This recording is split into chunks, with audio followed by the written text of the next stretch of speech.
सहकार्य करावं त्यांना तुम्ही? नाही, वादाचा विषय म्हणजे नगरपालिकेनंतरच हा विषय सुरू झाला, नगरपालिका निवडणुकीनंतर.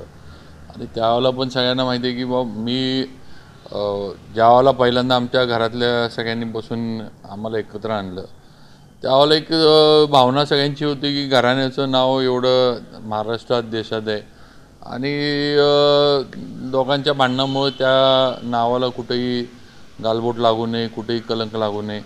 हे आज मी आधीसुद्धा बोललो आहे की आमदार, खासदार, मंत्री हे काही कायमस्वरूपी नाही.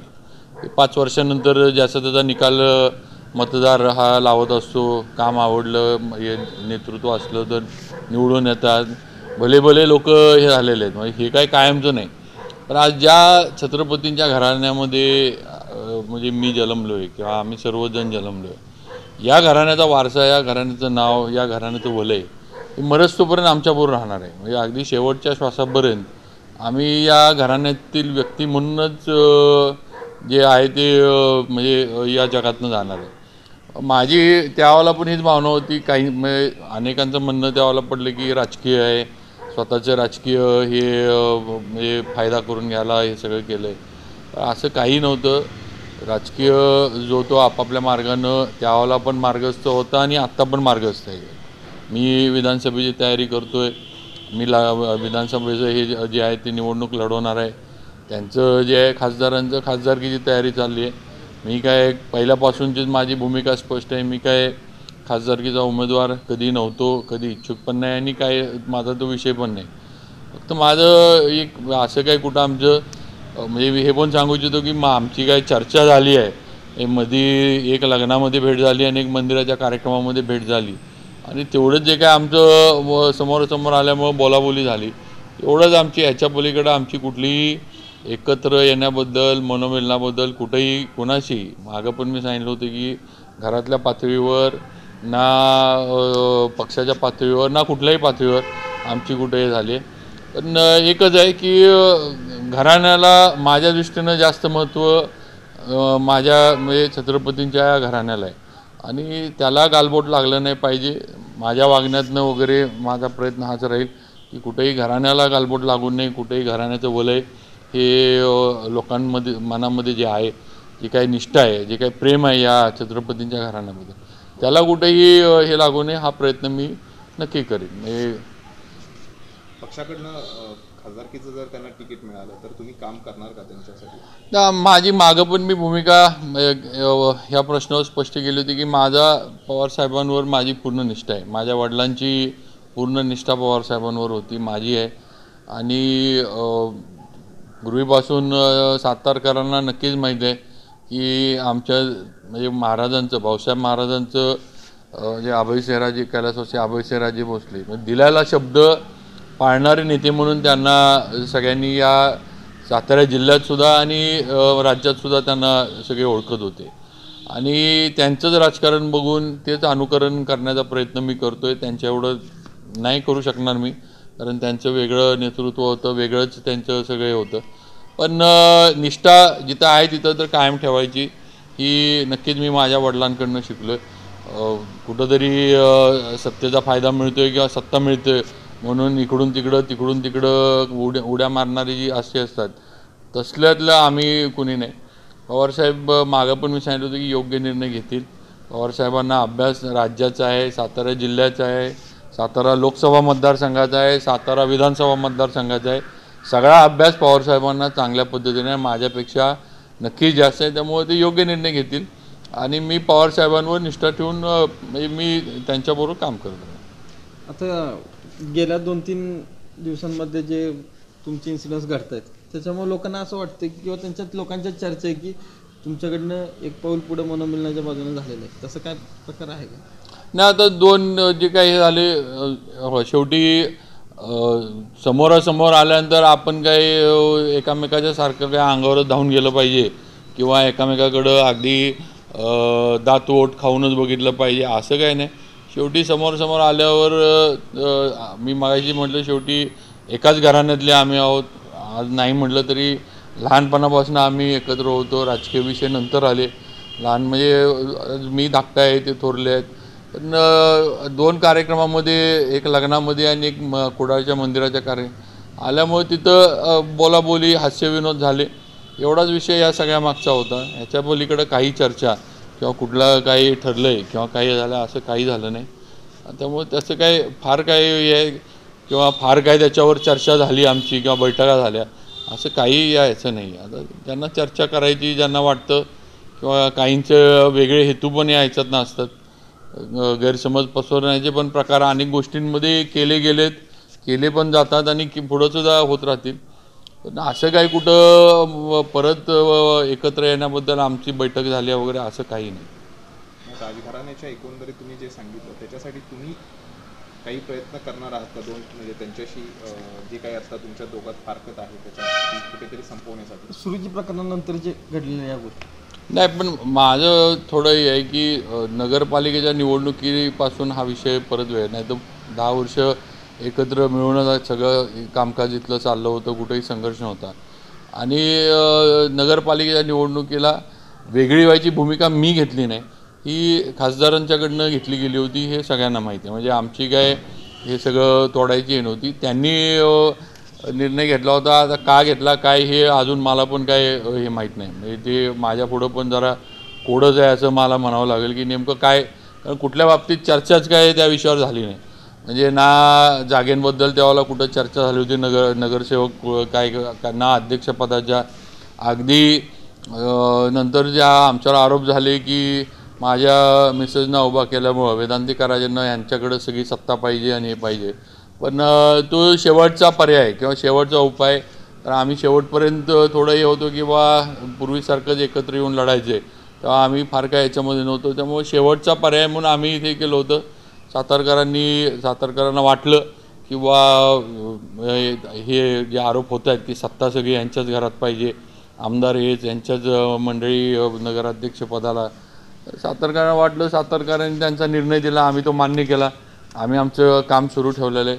त्यामुळं नेमकं का हे झालं हे मला पण आज माहीत नाही. आता जर हे असलं तर आता त्यांच्याकडनंच खासदारांकडनंच हा विषय जे आहे ते हा प्रश्न खरं म्हणजे खासदारांकडनंच विचारायला लागेल की बुवा त्यांनीच फारकत किंवा त्यांनीच हे तोडलं होतं. आता त्यांना जे नेमकं काय त्यांचं हे आहे ते त्यांनाच विचारायला लागेल. मी जर तोडलं असतं तर मी त्याच्याबद्दल अधिकारवाणीनं बोललो असतो, पण मी कुठं तोडायला गेलोच नाही किंवा मी काय वेगळी भूमिका घेऊन वेगळी चूल मांडायला मी गेलोच नव्हतो. त्यांनीच वेगळं सगळं केलं. आता हा प्रश्न खरं म्हणजे त्यांनीच ह्याचं योग्य उत्तर द्यावं असं मला तरी वाटतं. 2 वेळा खांदा दाबला तुमचा, काय नेमकं म्हणजे? नाही, पहिल्यांदा दाबला, दुसऱ्यांदा मीच विचारलं की सारखा खांदा कशाला दाबताय. तर म्हटली तुमची बॉडी फिट आहे का? म्हटलं फिट आहे. म्हटलं रोज व्यायाम करतोय, सायकलिंगला जातोय. म्हटलं काय काळजी करू नका, एवढंच आहे. म्हटलं सारखं खांदा दाबून कशाला बघताय? म्हटलं एवढंच आहे. आता काय त्यांना खांदा दाबून हे करायचं? आता मी तर आता तुम्हाला पण आता कॅमेरावर दिसतोय, धडधाकट आहे, चांगला उभा राहिलो स्वतःच्याच पायावर, नीट आहे. त्यामुळं काय हे नाही. त्यामुळं आता खासदारांना नेमकं माझ्या खांद्यावर काय हे आहे, लक्ष काय आहे, आता खासदारांनाच विचारलं पाहिजे. तुमच्या खांद्यावर त्यांना त्यांच्या खासदारकीची निवडणूक लढवायची असं काय आहे का? म्हणून खांदा तपासताय? नाही, आता आज तसं बघितलं तर मी बघितलं तर सातारा जावळी मतदारसंघाचा आमदार, ते अख्ख्या सगळ्या मतदारसंघाचे खासदार. त्यामुळं एवढ्या मोठ्या माणसाला आपली गरज काय, एवढं खांद्यावर जबाबदारी देण्या इतपत आपली गरज कशाला लागेल ना? तुम्ही भेटला, एकमेकांसमोर आला, त्याच्याबद्दल? माझा भाऊ आहे, मग त्याच्या खांद्यावर नाही टाकणार तर कोणाच्या खांद्यावर टाकणार? पण लोकसभेची जबाबदारी त्यांच्या खांद्यावर द्यायचा विचार आहे का? असं काही आहे का? हे बघा, मी माझी जबाबदारी स्वतः पेलवत असतो. दुसऱ्यांच्या खांद्यावरती जर जबाबदारी दिली असती तर मी मागच घरपोच झालो असतो. म्हणजे ती फक्त ह्यांना एका कोणाला लागू होत नाही, सगळ्यांना लागू होते. मी आजपर्यंत जे दिसतोय, मला अनेक माझ्यावरती प्रसंग आले जिथं मला तुरुंगवास भोगावा लागला. त्यानंतर एक शब्दाखातीर अजिंच्या मी त्यावेळेस जावळीतनं पण उभं राहिलेलं नाही, तर सगळ्यात तरुण आमदार मी असतो. म्हणजे तब्बल 1-2 नाही तर 5-15 वर्ष असेच गेले. तेव्हा फार बोलणं जे झालं ते ठीक आहे. तर का आपण आपले मागच्या जन्माचे काय भोग असतील असं मी समजतो. भविष्यकाळात काय करायचं ते समोर ॲक्च्युली सगळ्यांनी बसून जर ठरवलं आणि त्याला शब्दाला जर ते हे केलं म्हणजे शब्द न फिरवता तसं केलं तर चांगलंच आहे ना. आजपर्यंत मी कधी राजकारण केलं, मी कधी समाजकारण केलं, कोणाच्या मतदारसंघात मी कधी ढवळाढवळ केली नाही. तेव्हा प्रत्येकाने आत्मपरीक्षण करायला पाहिजे ना. माझं खासदार निधी त्यांच्या मतदारसंघात देत असताना असं काय लोकांना जर म्हणायचं असेल की तुम्ही आमच्या विरोधकांना देता, हे चुकीचं आहे ना. ही संकुचित बुद्धी झाली. थोडी व्यापकता आली पाहिजे त्याच्यात, थोडंसं विचार तुमचे व्यापक झाले पाहिजे, दूरदृष्टी पाहिजे की त्या गावात सुद्धा आपलं कामं जिथं खरंच गरज आहे तिथंच दिले पाहिजे. नाही तर आडवाण जिरवा ही पूर्वीपासूनची राजकीय लोकांची पद्धतच आहे. मी काही राजकारणी नाही आहे. मला अजून आठवतं की माझं कॉलेज संपल्यानंतर प्रथम मी जेव्हा सातारला आलो, राजकारणाचं रप मला माहीत पण नव्हतं मी राजकारणात जाईन म्हणून, आणि माझी इच्छा पण नव्हती. पण ठीक आहे, ओघांनी आईसाहेबांनी सांगितलं की आपल्याला समाजाचं देण आहे, तुम्हाला तुम्ही देणेकरी आहात, तुम्हाला केलं पाहिजे त्यासाठी, म्हणून समाजकारण हे केलं. त्यावेळेस आता ते नाही दोघं वयस्कर होते, पण त्यावेळेस त्यांनी मला एक कानमंत्र दिलं. आता मला एकतर माझा मूड गेला होता, कारण की कॉलेजचं जीवन संपुष्टात आलं. ते माहीत आहे कसं असतं, हे एकदम म्हणजे दुःखाचा डोंगर कोसळला होता. आणि पहिल्यापासून हॉस्टेलमध्ये असल्यामुळं स्वातंत्र्य होतं. इथं आल्यानंतर एक विशिष्ट चाकोरीमधनं आपल्याला जावं लागणार याची मला माहिती होती. तरी देखील आणि मी ऐकण्याच्या मानसिकतेत पण नव्हतो. आणि त्यांनी मला सांगितलं राजकारणाचा कानमंत्र ऐका, सुनोला म्हणून. ते म्हणलं जे बोलायचं ते करायचं नाही, आणि जे करायचं ते बोलायचं नाही. मला 5 मिनटं मला काय सुन्न झालं. एक तर अगोदरच कॉलेज संपल्यामुळं बधीर झालं होतं, त्यात डबल बधीर झालं.